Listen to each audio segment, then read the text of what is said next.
1 in 5 children in the United States is obese, not overweight, obese. And the medication we're now prescribing to children for blood pressure, for cholesterol, for blood sugar, those are medications we used to see in adults over 50. But here's what I want you to hear. This is not inevitable, and it's not about willpower or discipline. It's about what we build into children's daily life before the habits become permanent. Today, I'm joined by Dr. Mojibola Ogunfowora, a board-certified pediatrician and adolescent medicine specialist, who's going to give us the practical real-world formula for raising healthier kids. Not the version that sounds good in a textbook, but the version that works when your child loves screens and eats broccoli. If you're a parent or a grandparent, a teacher, or anyone who loves a child, this episode is for you.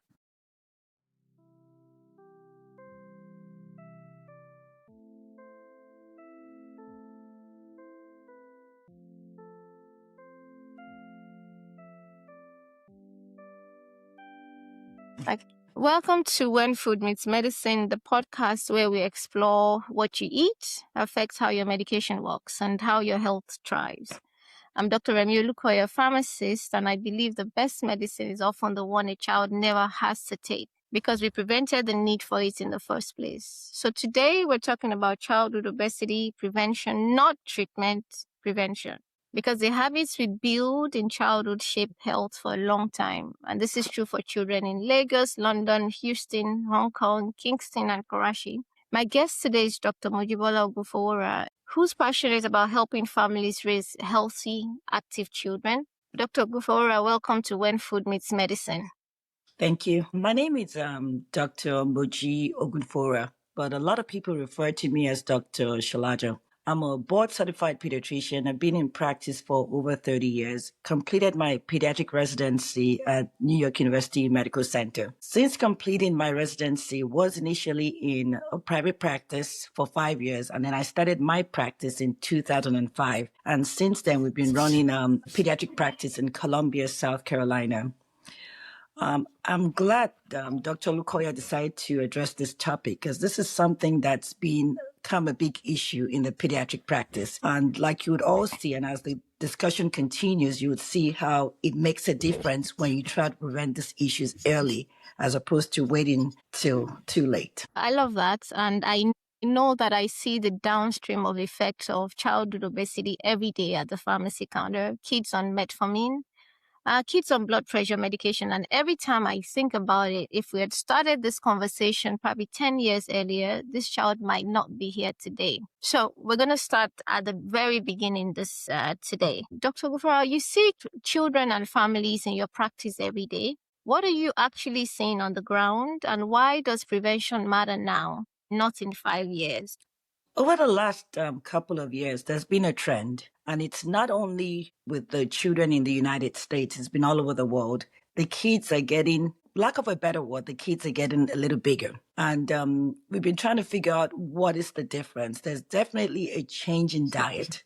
There's a change in exercise, and the kids are more sedentary. In the old days, a lot of the kids would go outside and play. That said and done, we do have a lot of kids too who are in recreational activities, who are doing sports in school. The good side about the sports is they're getting the exercise in.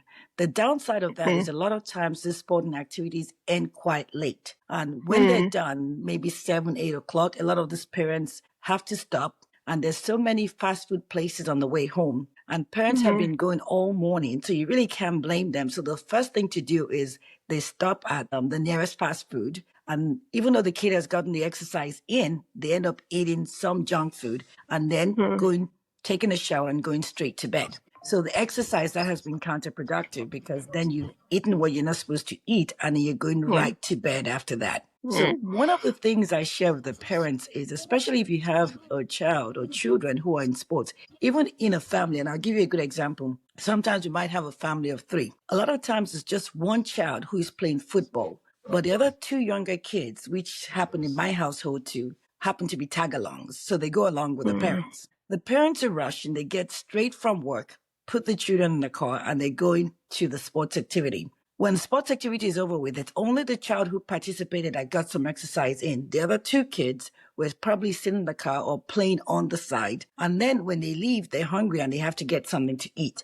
So what I do advise the parents is to restructure the household. One way of Mm. doing that is on the weekends, you could have your prep time.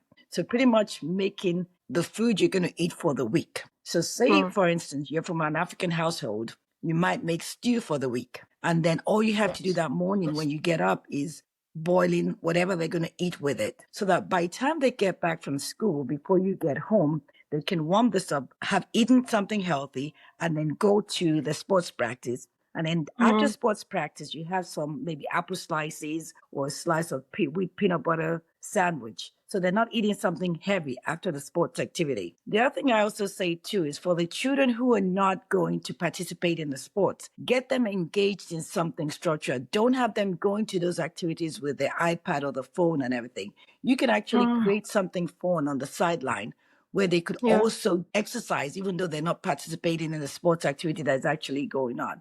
So that's kind of Yeah. the little idea I kind of give the parents in ways of dealing with how do I take one child to sports, and even the child I took ends up eating some junk food after the sports Mm. activity. Yeah. Quite helpful and quite insightful. I never even thought about it that way. I know what I see most of the time, which you had mentioned earlier in my practice, is that some of these children, apart from the medications that used to be exclusively for adults, maybe metformin or for prediabetes, statins for cholesterol. I know that these medications work, but they do not fix what caused the problem. Prevention, which is not just a health goal, it's a medication avoidance strategy. And I think that's a conversation we should be having. I know that you kind of spoke a little bit about the formula, but is there any way you could break it down more for parents who've never heard about it before? Okay. So when we're talking about the 521 questionnaire, it's a questionnaire that a lot of pediatricians use in the practice now just to get an idea what the lifestyle habits is. We call it the 521 healthy habits. Okay. And the 5 means that we're trying to get you to eat more than 5 vegetables a day. The Mm. 2 is we're trying to make sure that you're having less than 2 hours of recreational TV time. And then the 1 means that you should have at least more than 1 hour of exercise. And the 0 means no sugary drinks at all. So this questionnaire, when you look at it, that's pretty much the breakdown. And when you go more into details, it would actually ask you, how much of exercise are you getting? How many times a week do you guys eat together as a family? How many, Mm. when you do eat, how many servings of vegetables do you get? How many servings of milk? It's not to make any parent feel uncomfortable, but it's kind of like a little guideline on how to start the conversation. And then when Mm. you look at the bottom of that questionnaire, it also goes on to say, if you can improve anything, which areas would you like to work on? Would you like to improve X, Y, Z? Would you like to get more water in? Would you like to exercise more? So it's just a little thing getting the conversation going. And it's interesting though, because initially when we started, the questionnaire was for older kids, but we actually do Mm. incorporate the questionnaire as young as 2 years of age, because now we're seeing that even the young ones are starting to be a little bit overweight.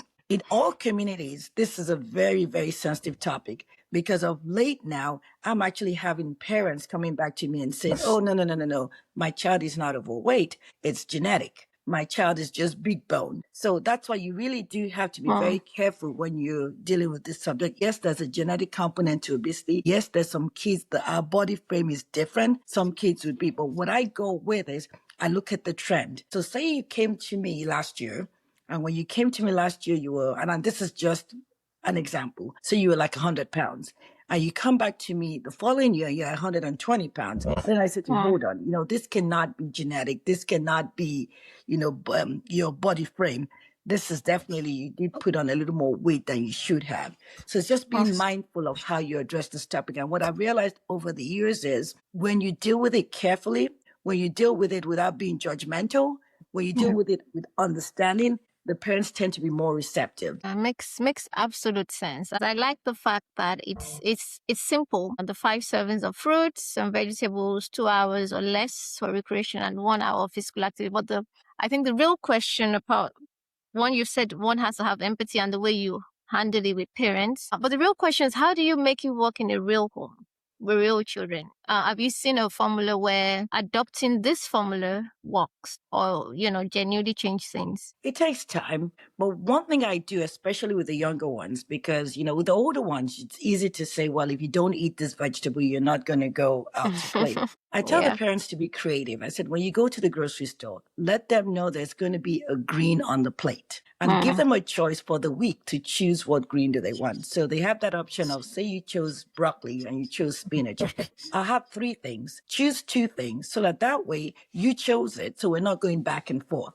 So if you want, you could choose, spinach, you could choose broccoli, and then also make it fun. Like when you're serving broccoli, you could make it where you put it like in a little bit of a cheese dip. Also, don't do that in excess, but make it fun, but let them feel like they're in control and they're making that choice. In terms of the sugary drinks, that's very easy. That's just letting them know why that's not good for them. The other thing I also do is I play this game, especially with my teenage kids. And I'll give you a good example. I tell them, I said, you're old enough to do a calorie count.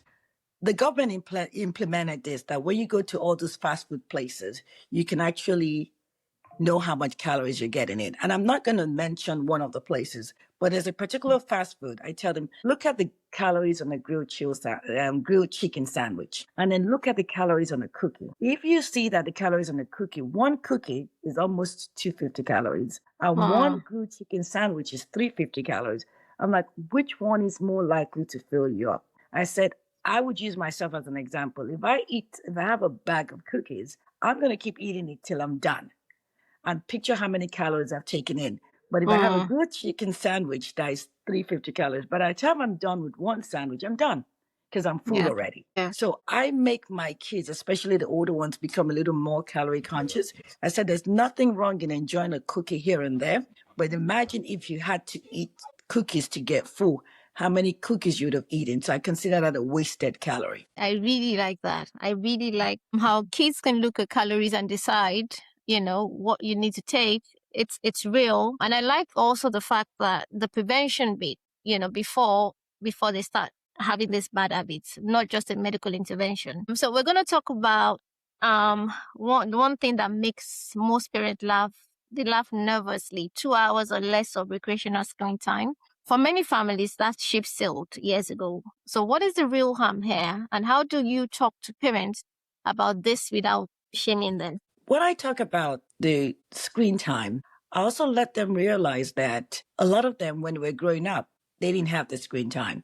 So what I do say to them is, based on the American Academy of Pediatrics, we've all insisted that there's no need for a child under the age of 2 to even have any screen time. And we all know that this is becoming a habit. And when the kids, get used to it, they get fixated on it. A lot of times the feedback is, oh, Dr. Larger, they're watching Miss Rachel, they're watching this. But what I also try to explain to them is, this is a one-sided thing. It's not a conversation. So they're watching something, but they're not responding back.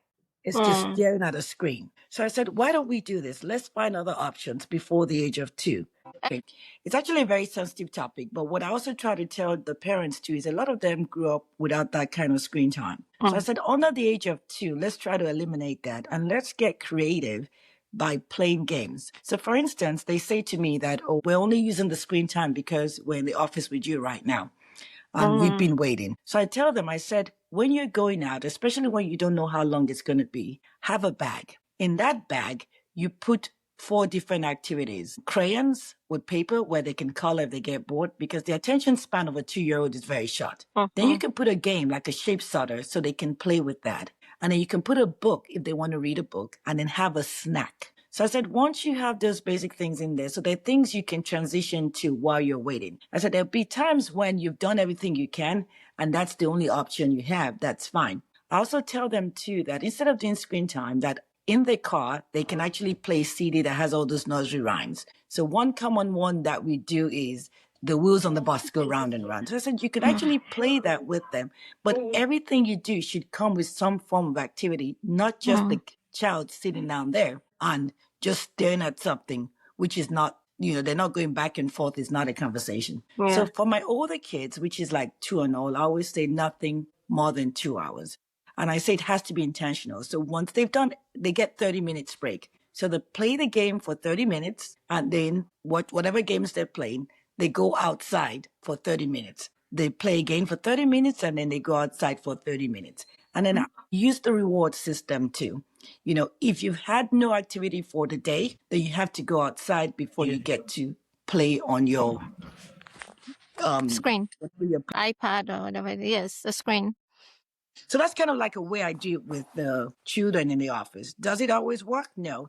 Sometimes I even have parents who, right in front of my face, they take the phone in a 9-month-old baby and they prop it up on the stand. And mom, dad, and the baby are all staring at The the screen. monitor.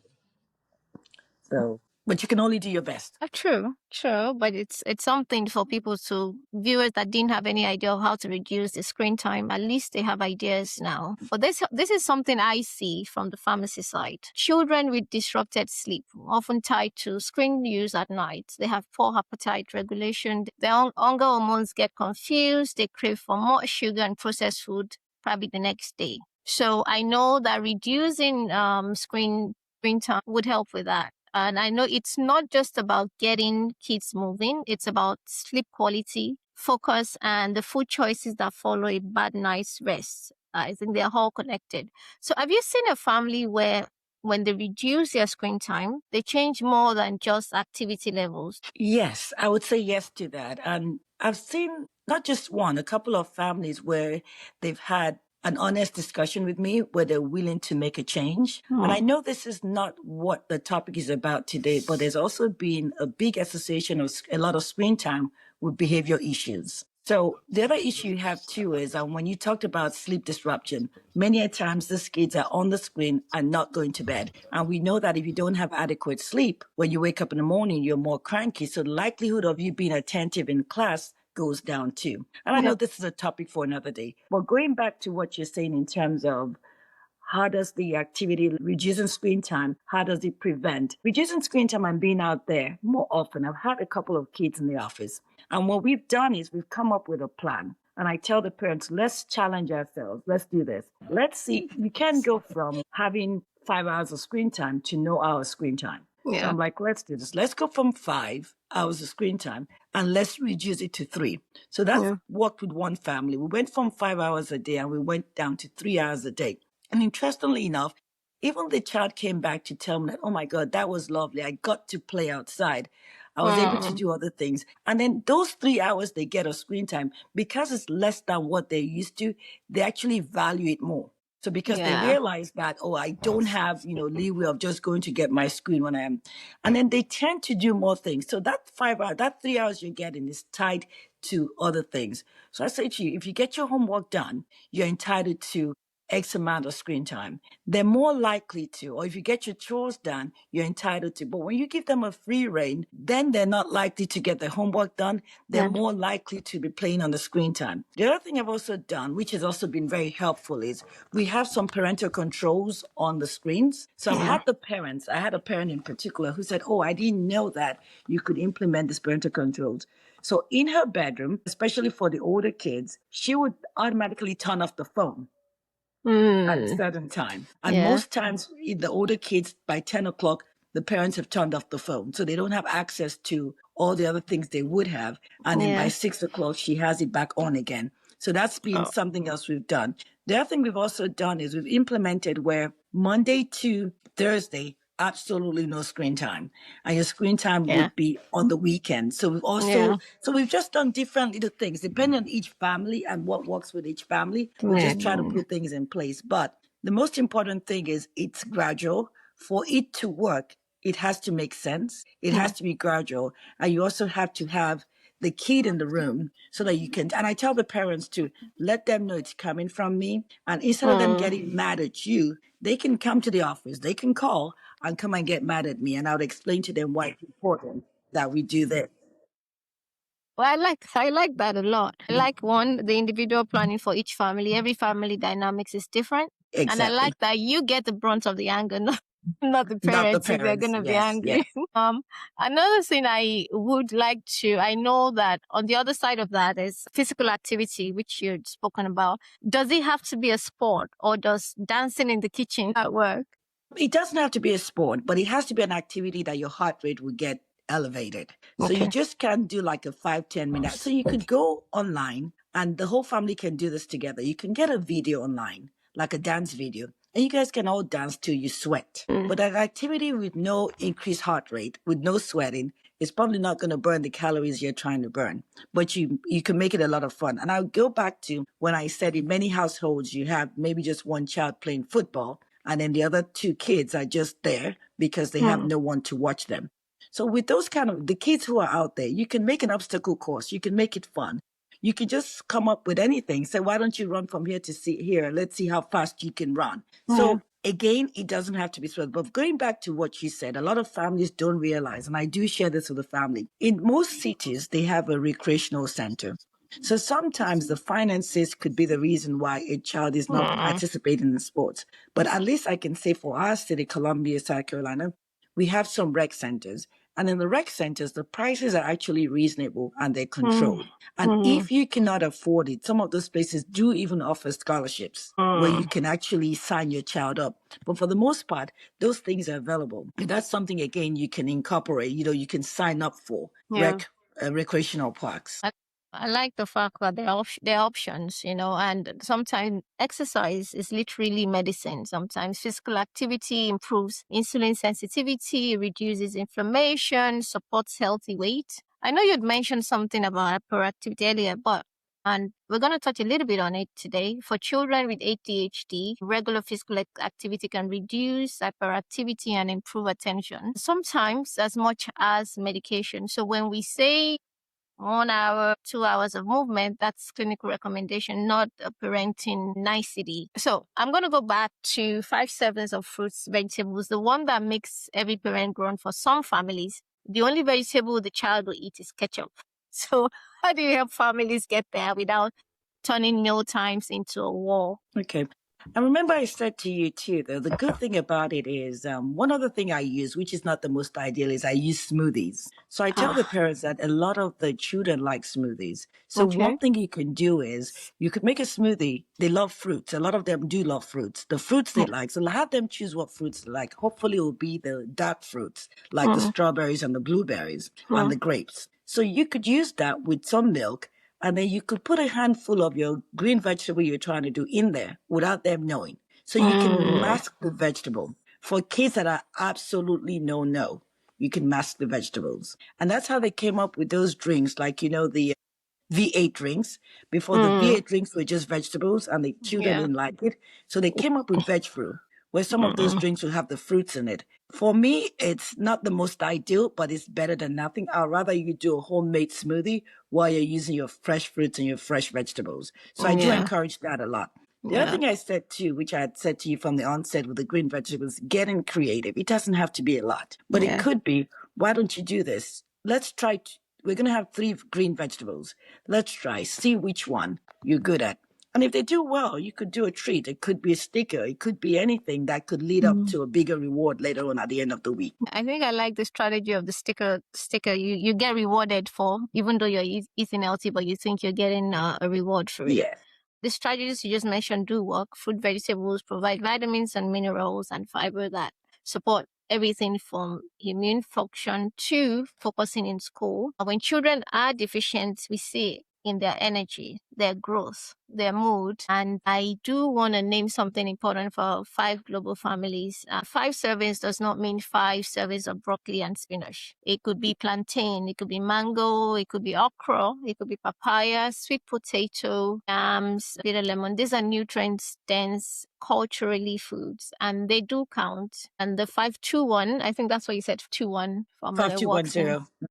5210 formula works in every kitchen in the world. So now the last part, I know you mentioned the V8, the drinks, 0 sugary drinks, and a lot of parents say that their child simply would not drink it. I like the idea where you say they could pick the fruits they want and you mask it. If children are not wanting to take it, what are the realistic strategies if a kid is hooked on carbonated drinks or sugary drinks? What are the strategies to get them off of it? The first thing would be to dilute it. So I always tell the parents that there's no need for even orange juice, even though you're saying it's a natural orange juice, it's sweet as it is. So just add some water to it. So that helps reduce the sugar content. Yeah. Okay. Yeah. And then lean them more and more towards, there's a birthday party. You drink a soda here and there. But it's not like with every meal, like you went to McDonald's, you have to have like a large fizzy drink. No. And even if you don't have a choice, I tell parents choose healthy as a child. So say, for instance, you went to one of the fast food places, you got a sandwich. You don't need the French fries. You can substitute that for fruits. You don't need the Yeah. soda. You can get water or you can get juice. So it's just a matter of, and once you've done that for a bit, then it's easier to tell the parent next time that, okay, now we're doing a little better with our choices at the fast food place. So I always say that gradually. So say you eat out 5 days a week. The first thing I tell you is, why don't we try to cut that down to 2 days a week? You come back to me the following year. Oh, guess what, Dr. Wadi, I'm so excited. My child only eats out 2 days a week. Oh my God, that's wonderful. Why don't we try one day a week? So that way, they're more likely to be receptive because they realize they went from 5 to 2. So why can't they go from 2 to 1? And that's again 0. exactly what I do with the orange juice. You start with a little bit of water, and then you go to half and half dilution. And before you know what, the child is actually drinking more water than the juice. And like, oh, I can actually do this. So it's a Yeah. matter of encouraging them and reducing the sugar content. That's quite encouraging, and I like the strategy. And one the reason why this is quite important, liquid sugar is the fastest route to insulin resistance. And when a child drinks soda or fruit juice, blood sugar spikes quickly. There's no fiber to slow it down, and the pancreas has to work over time. Over time, that drives insulin resistance and eventually type 2 diabetes. And this is a global issue. I know you'd mentioned that this is not just an American issue we're having at the beginning of the show. In some cultures, it could be malt drinks in West Africa, fruit nectars in Latin America, and fizzy drinks at every party, in every culture. The issue is not the occasion. It's why this have become daily habits. Have you seen a child whose health improved just cutting out sugary drinks completely? Okay. With your Before we, strategy, though, with yeah, no. starting with Well, the dilution. yeah, but before we even go to that, I was also going to mention another point because, as we're having this conversation, we're talking about how this is not just an issue within the United States, it's actually a global issue. And it's quite interesting that for a very long time, especially in the You African just continent, they froze. didn't have a lot of these fast food places. Now, with wealth, more and more people are bringing in all those fast food franchises. And it's interesting to see that it's actually the children of the wealthy people who can afford this fast food and is now being seen as a symbol of wealth. And on my recent trip to Nigeria, I realized that a lot of these countries are actually having fast food places coming up. The franchises, they're everywhere. And it's actually a problem among the wealthy people because being able to eat at these fast food places is considered a symbol of wealth, believe it or not. So a lot of these kids feel like once I've had this is an outing. We're going to Kentucky Fried Chicken. We're going to any of those places that was never there before. And that's why I said that this weight issue is actually a global thing, but it just tends to affect different parts of the world differently. Now, going back to, you did ask me a question about, have I seen exercise, how it's made a difference in any of my patients? Yes, it has. It really has. On one occasion, I had this young lady who BMI was way above the 95th percentile. She was about 15 years of age. And on her neck, her neck was really dark. And her mom would constantly force at her that, oh my God, you're not washing your neck well. You need to do something about this neck.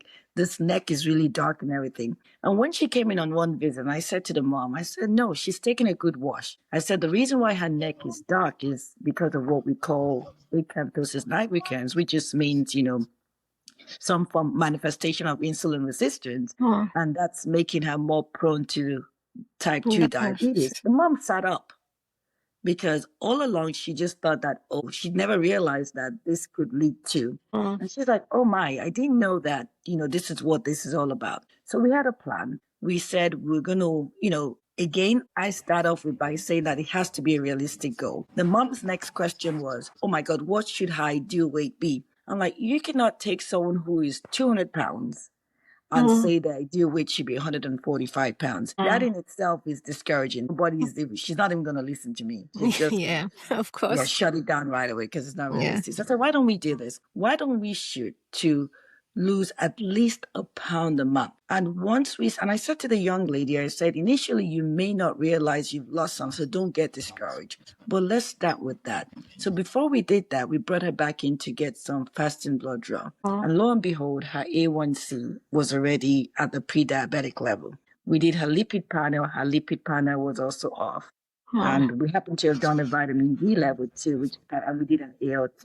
When we do the ALT, we're looking for what we call fatty liver, and that was also slightly elevated. So what I realized is showing the mom and the young lady these numbers in true time, that made a big difference. So we had a big conversation. We're like, what time do you have your last meal? Interestingly enough, she was proud to tell me that, oh, guess what, Dr. Salaja, I do not eat breakfast. I'm like, that's a problem. I said, you don't eat breakfast. So by the time you sit down to eat lunch, you're probably going to be more hungry. And most times you're in school, so you're probably going to go, if you don't like what's being served, you're going to go to the vending machine and choose That's what's good. not good for you. Yeah. So I said, you can control what you get for breakfast by just waking up a little earlier. It doesn't have to be anything heavy. It could be grains. It could be yogurt. It could be a slice of wheat toast. So we had that discussion. I said, it might also work in your best interest to take your lunch to school so you know what you're getting. And then try as much as possible to make sure you're done with dinner between 6 and 7.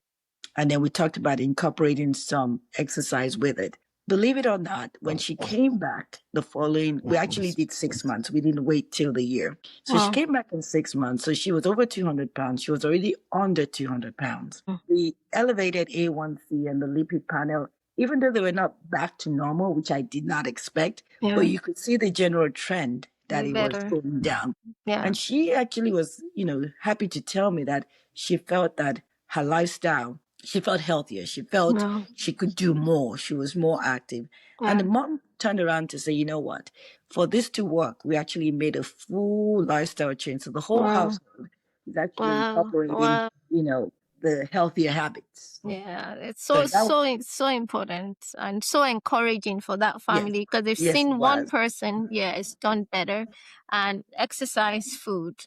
I think food as medicine is one of the most direct sense. Sometimes no prescription required, and I know sometimes family have a problem deciding what to eat and what not to get. And for families who want a practical meal plan built around your children's health or your child's health needs and their own cuisine, the meal plan tool at Farmer Plan Systems can help. You tell your family's health goals and food preferences, and it's built a plan you can actually use. The link will be in the show notes. But we're going to now go to where we would ask, we want to get practical now. There are parents listening who are working 2 jobs, raising multiple children, living in food deserts where food produce is expensive or hard to find. How do they make 4-2 work for them? Okay. I'm just going to say one more thing before we move on to, because now we're focusing more on the preventive aspect of it.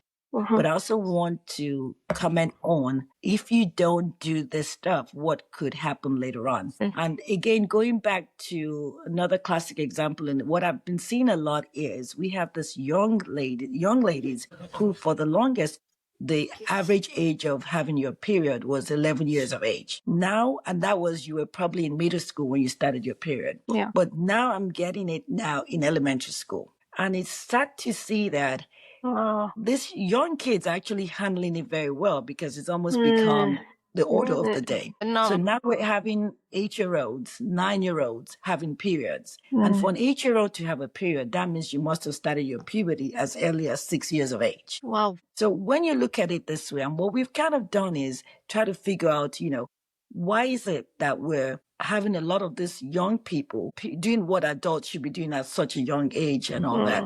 We realize that when you go back and look at the data, you look at the numbers, a lot of these kids also fall into the overweight category. They're not all, but majority of them are in the overweight category. One other thing too we've seen is that when they're actively exercising, it actually delays the onset of puberty. So that we've seen already. So having them be more active without a doubt. And I would say there was a family that came to the office. This is by end of October. We had this family that came in. When they came to us, the older sister, they moved from Nigeria. The older sister was 15. And she came in and she went into the 10th grade.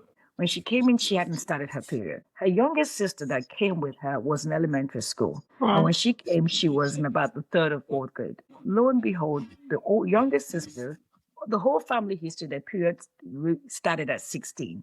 But this young one started at 11. And when I looked back, I said, what was the difference? There was definitely a difference in diet. Because when the older one came, she didn't have a period, and she didn't have a period till she turned 16. You may argue that that's on the later side. Yeah. But the younger one started much, much earlier. So there was definitely a discrepancy between them starting. So when I look back, I started looking at families and trying to see the general trend now is a lot of families, as the kids who are overweight tend to start puberty much earlier.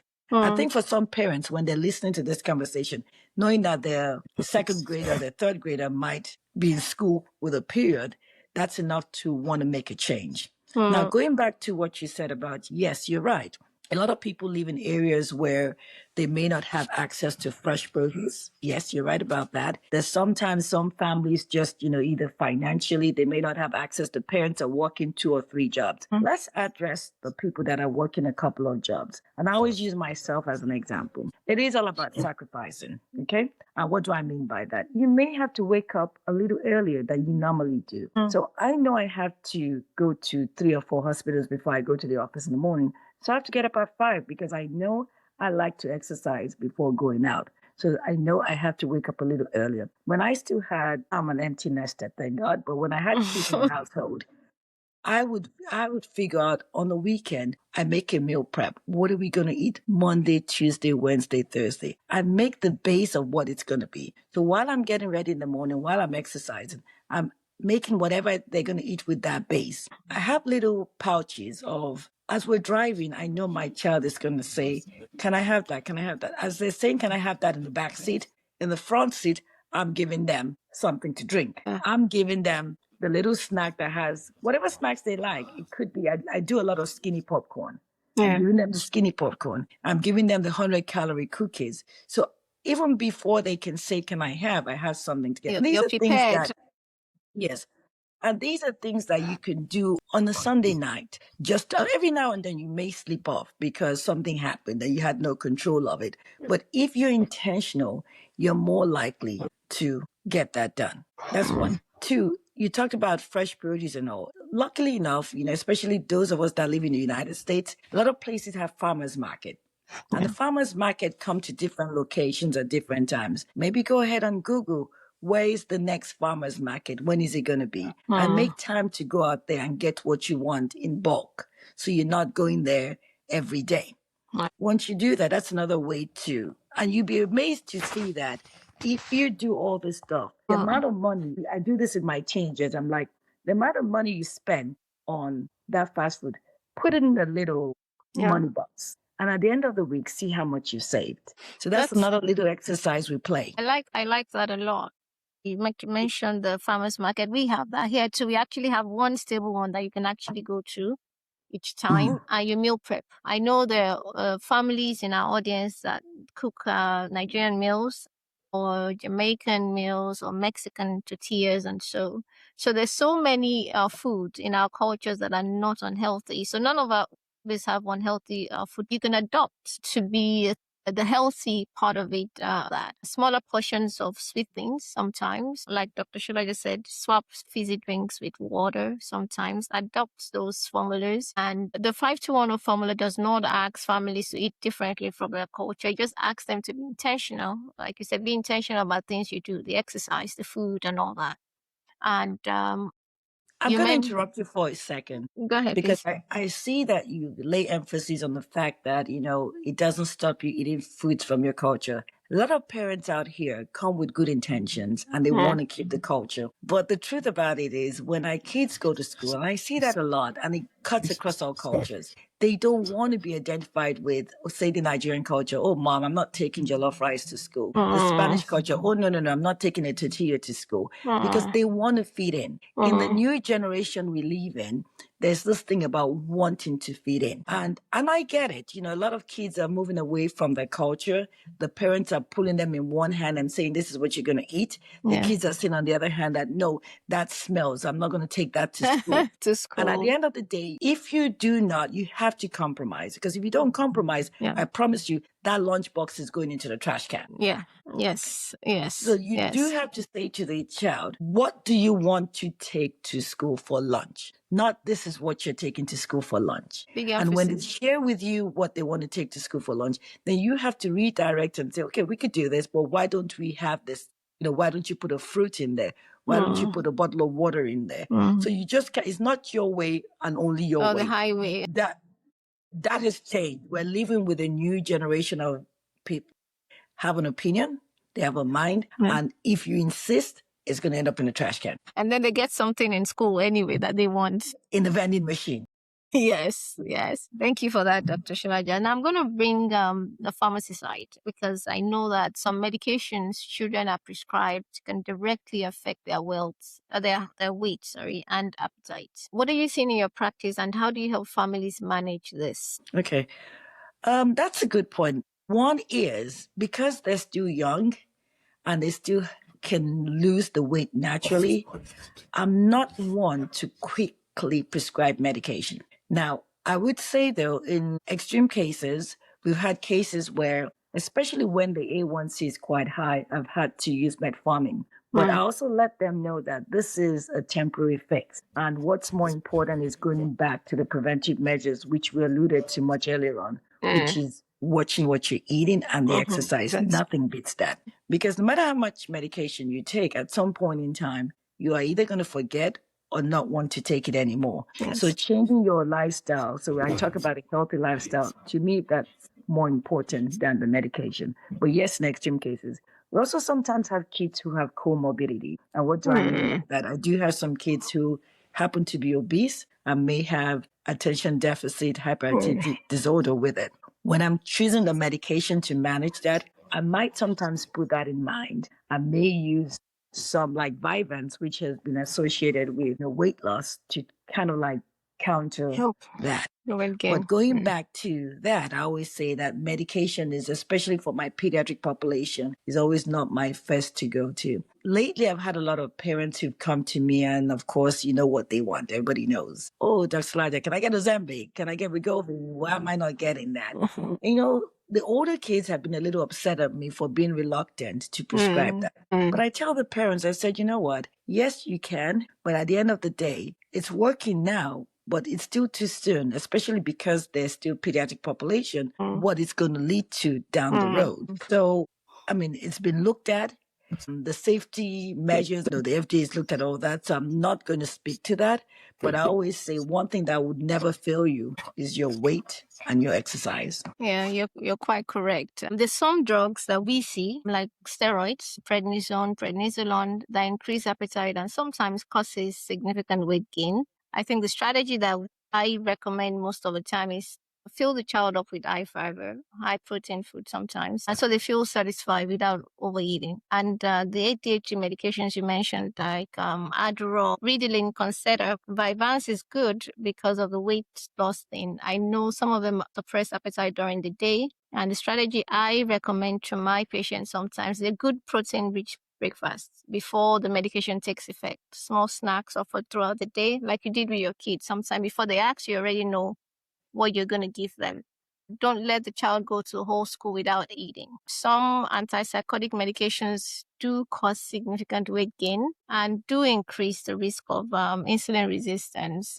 So I would make sure you ask your pediatrician or pharmacist what to watch for if the kids are on some of these medications. Whole foods, high fiber, high protein is normally what we'd recommend. So now I'm going to go to, do kids need vitamins and supplements, or can they get everything from food?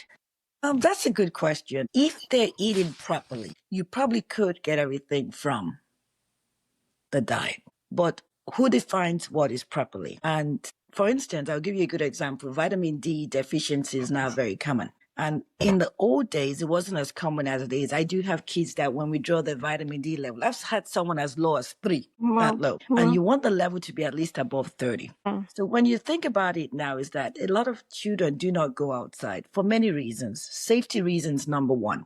So the amount of sunlight they get in, which would have been a great source of vitamin D, is not there. Unfortunately, especially amongst Black people, we tend to be lactose intolerant. So you have a lot of Black kids that do not drink milk. So there's no sunlight, there's no milk. So already you're down two things. So even though, and I'm using vitamin D as a classic example, so even though you're trying to get everything through diet, it's going to be harder because how much orange juice fortified with vitamin D are you going to drink? How much of the leafy greens are you really going to eat? So many a times, if you do truly have a balanced diet, and you have the right exposure to sunlight, which kids in other countries, like the African countries, are very fortunate where they still do go outside. They may not need supplements like we do. But because of lifestyle changes, that's why a lot of times the children might need that additional supplement. So from what you just said, food first, always, because you can get most of it from your food. Yes. Vitamin D, sometimes we're not getting as much as we want, and which is needed for bone health and immunity. Sometimes maybe in cold climates also, they may not be able to get it. They can't go out. And is also important for energy and focus. Omega-3 for the brain. So we're not saying that they're not supplement fill gaps, but they do not replace food. And as Dr. Shilaja has said, food first. And then if they do need it, ask your pharmacist, ask your pediatrician before starting a child on any supplement, because dosing for children is quite different from adult dosing. And if you do want to understand which supplements are safe alongside with any medication your child takes, I do have a book called Foods That Clash with Your Prescriptions. It covers supplement interactions alongside about 85 medications, written in plain languages for families. And the link would be in the show. Dr. Shilaja, we have this section called Rapid Fire. I ask you questions and you kind of answer real quick. Are you ready? I'm ready. Okay. So the first question, one vegetable kids love when prepared right. Broccoli. Okay. Best outdoor activity for a child who hates exercise. Swimming. Nice. Okay. Healthy snack swaps for chips or cookies, or one that kids would actually eat. Skinny popcorn. Nice. Okay. One screen time boundary every family should set starting tonight. Watching it together as a family. Watching a show together as a family. Should children drink sports drink after playing sports? Preferably water. Okay. Biggest mistake parents make when trying to get kids to eat healthier? Not explaining why. Can kids have dessert every day? No. No. No, I don't think a lot of kids will be happy with you on that. No. Okay. One thing every parent can do today, just one, to improve your child's health. Being intentional and doing your best. Yeah, I think I like that. Being intentional, because it pays off on the long run, consistency and being intentional. So, Dr. Shilaji, before we go, if there's one message you want every parent or caregiver listening to carry from this conversation, what would it be? I think they should leave here not feeling like they're being judged. They should leave here feeling like we're here to help. We understand. We've all walked their shoes and we're just looking for the best in the children because they're a future generation of tomorrow. I like that. The future of tomorrow and no judgments. You don't have to be perfect. I think what I hope every parent takes from today is that all you have to do is just start. You don't have to be perfect. It doesn't have to go smoothly. The 5-to-1 formula is simple, sustainable, and powerful. You take 5 servings of fruits and vegetables, 2 hours or less of screen time, 1 hour of physical activity, and 0 sugary drinks. And this is not about putting your child on a diet. It's about building a healthy life for your whole family. Small changes made consistently, and it changes the trajectory of their lives. Dr. Shilaja, I want to thank you so much. You've given parents real hope, real tools today. Where can people find you? It will be posted on your link. Okay. Thank you so much. Before we close, 2 things I want every parent to remember. The MediMeal Safe app checks any food against your medications in real time. And my book, Foods That Clash with Your Prescriptions, cover how food affects over 85 medications. Everything will be in the show notes. Thank you so much. And to every parent, grandparent, teachers, and caregivers listening, wherever you are in the world, thank you. Thank you for showing up for the children in your life in this way. If this episode helped you, share it with another parent who's trying, because most of us are trying. And most of us could use a little more of this conversation. So subscribe on Apple Podcasts, Spotify, or YouTube so you never miss an episode of When Food Meets Medicine. Until next time, eat smart, your meds matter, and your body will love you for it. Thank you, everyone.